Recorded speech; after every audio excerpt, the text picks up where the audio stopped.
Hi! I've been wanting to make this video for a while now. Honestly, ever since I got back from this endeavor. However, I've just been pushing it off and pushing it off. Today, now more than ever, I've been really looking back on my experiences and seeing how they have shaped me as of today. A year and a few months later would be the best time to articulate my thoughts on what even happened on this. Location switch. I even busted out the wired AirPods for this one. The first stop in this running away extravaganza I decided to endeavor on was New York City. Well, first off, New Jersey is the fastest way to get to Europe. In the mini New York.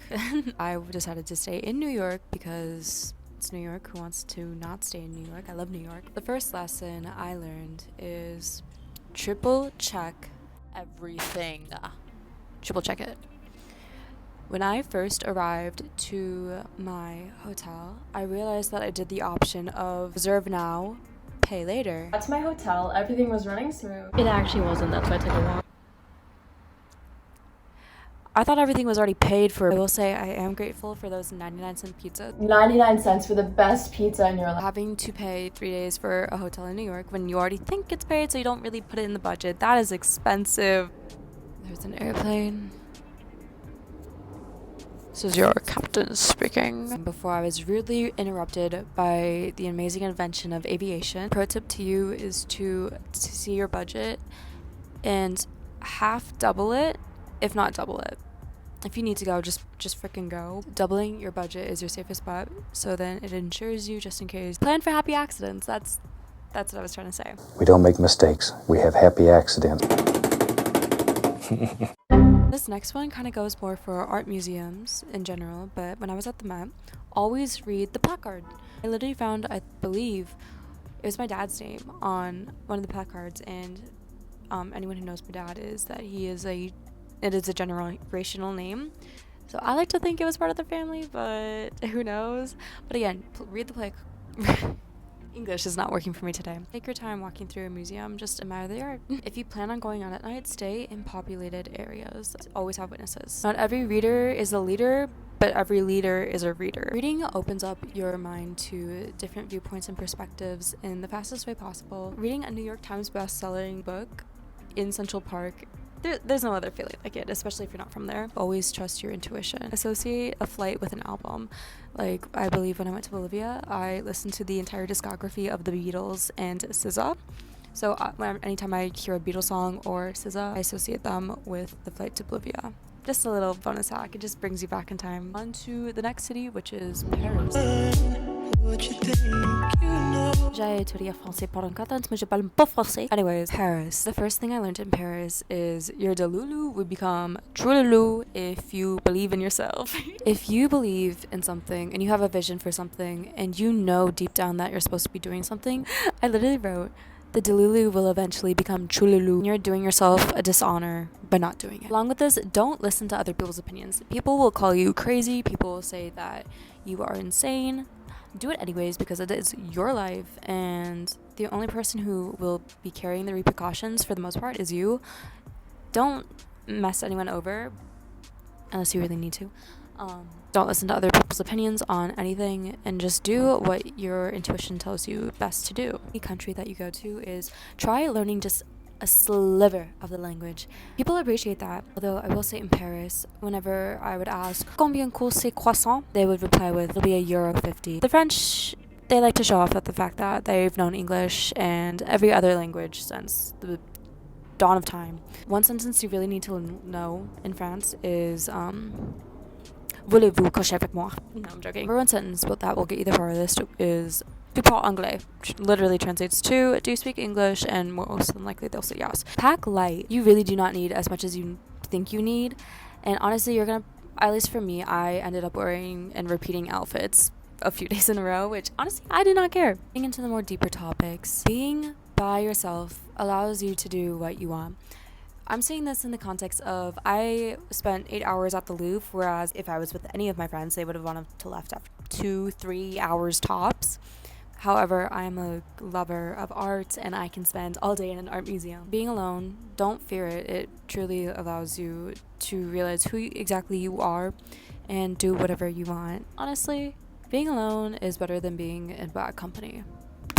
This is just a practical thing to know, but what others do when you're out of sight is the real them. No need to elaborate, that is just the sentence. Look both ways when you're crossing the street. I know this is all seeming like common sense, but especially in Europe, when I'm expecting a car to come from the right because I'm and they come from the left, I have almost gotten hit a few times when I was over there. It's funny to talk about now, but it could actually be in London. They literally have like look both ways painted onto the road due to, I believe, how many Americans probably get hit. If you act like you belong, no one will question it. I've done this throughout my entire life, just going into places I'm not supposed to be. If you let your confidence carry you, then it will take you a long way. It will take you places you did not expect it would take you. What's popular is not always what's best. And I am saying this in the context of the Mona Lisa. Yes, Da Vinci is a phenomenal artist. His painting is a masterpiece for a reason. There was a plethora of tourists and people in general just waiting in line to see the Mona Lisa, whereas there was a museum full of beautiful, splendid, and I dare to even say, for lack of better words, more masterful pieces of art. Piece that is directly mirroring the Mona Lisa. That piece is exquisite. You can stare at it for hours, whereas people are just like snapping photos of this one, again, amazing piece just for the picture, which, not gonna lie, I did that too, but you can't really admire it for so long without feeling like you're holding up the line. Just take a look around. Anyways, I digress. London, to London we go. The first thing I wrote for London was finesse and find out. I mean, this is the context of I got myself invited to London Fashion Week because I just had the balls to email so many people. I actually got invited to 2 shows. This correlates with confidence will get you far. Just act like you belong and you'll be there. Finesse and find out. Don't be afraid to ask locals for help. When I was trying to figure out the train system in London, I was about to get myself scammed out of like $35 just to get myself like a 7-something pass on the train when you could literally just do Apple Pay. A local taught me that. He saw that I was struggling over at the pay stations, the pay hubs. He was very kind and helped me out, but again, don't be afraid to ask for help. Make connections. When I was at Fashion Week, I met some people in the fashion industry that I still admire to this day, and I wouldn't have been able to connect with them if I didn't, again, 1, finesse and find out, and 2, be open to conversation with people that I didn't know, especially in a foreign country. Hostels can be cool. It's a great place to connect with people, and although it is a group sleepover with a bunch of strangers, you can really make lifelong connections, and I still follow most of the people I met on that trip. I didn't show that part, but I did stay in a hostel for most of the trip. It wasn't until my train got canceled. My train to Amsterdam got canceled. No, not canceled. I think it was full. Everything always works out, though. I believe everything always works out for a reason. If I didn't stay in London for the extra day, I don't think I would have met the girls I met in Amsterdam and had as much of a great experience with them as well. Read the signs. The signs are there for a reason. If you can't read it, Google Translate it. Safety over everything. If you are a young female taking the train alone at night, just suck it up and get yourself an Uber. I did not do this because I was balling on a budget. You're allowed to say no. You're allowed to say no to people, by the way. And I think I might have meant this for Italy, but you're allowed to say no, period. Say no. Say no more often, honestly. If it's not 100% yes, it's a no. On to Amsterdam. Shopping in Dutch is called winkeling. Bookwinkeling. Enjoy the ride. I was taking a train. It was a very long train, but the view was incredible, and I'm glad I wasn't just on my phone the entire night and was actually enjoying the view. It's not about the final destination, it's also about the journey. Don't waste money on drugs. I feel like this is very much insinuated in my Amsterdam vlog, but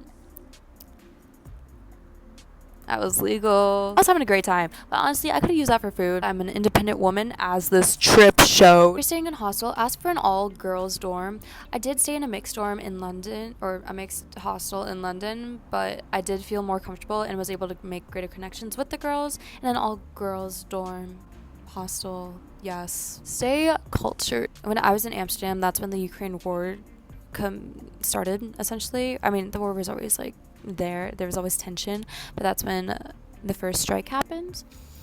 So always stay cultured and stay up to date about what is happening, especially if you're in a foreign country. Stay up to date on the politics and everything that's going there. Listen to others. Honestly, eavesdropping on conversations, I don't always recommend doing that. Mind your business. But if you're in a foreign country and you're by yourself and you need to know like what is happening, listen to what others have to say. Italia. Kindness does take you places. I have no idea what everybody's going through. When I went to Italy, there was a lot of refugees from Ukraine there, and I helped them protest. And just listening to their stories and showing them like even a little bit of kindness, it did help. Listen to your intuition. Don't follow strangers. You're allowed to say no. This photographer, when I was outside Duomo, asked to take my pictures. I was like, oh, how much? And he was like, $12. Charged me $40. You're allowed to say no. Trust your intuition. My intuition was telling me that this was a little bit sketch. So that's on me. He wanted to buy me coffee from a vending machine, which it was good coffee, but like who knows what it was around that corner. Always say that you're meeting friends, or your friends are around the corner, or you just have people that you know that are going to be there for you. Take yourself on adventures. Be nice to the staff. As someone who works in service currently until I become rich and famous, you never know who they're going to become and their connections, and also just making their lives easier. They're there to serve you, they're there to help you, and just being not nice to them is not cool.